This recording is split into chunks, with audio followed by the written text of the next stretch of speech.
অজু থাকুক বা না থাকুক, সকালে ঘুম থেকে উঠে এই দোয়া পড়েন, ইনশাল্লাহ টাকা পয়সা সম্পদ আল্লাহর হুকুমে এদিক দিয়ে ওদিক দিয়ে আপনার ঘরের দুয়ারে চলে আসবে।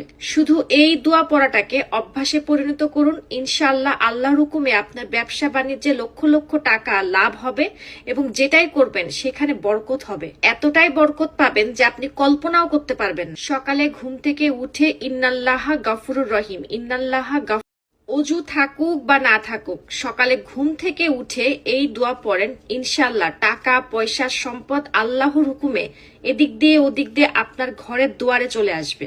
শুধু এই দোয়া পড়াটাকে অভ্যাসে পরিণত করুন, ইনশাল্লাহ আল্লাহর হুকুমে আপনার ব্যবসা বাণিজ্যে লক্ষ লক্ষ টাকা লাভ হবে এবং যেটাই করবেন সেখানে বরকত হবে। এতটাই বরকত পাবেন যে আপনি কল্পনাও করতে পারবেন না। সকালে ঘুম থেকে উঠে ইন্নাল্লাহা গফুরুর রহিম, ইন্নাল্লাহা অজু থাকুক বা না থাকুক।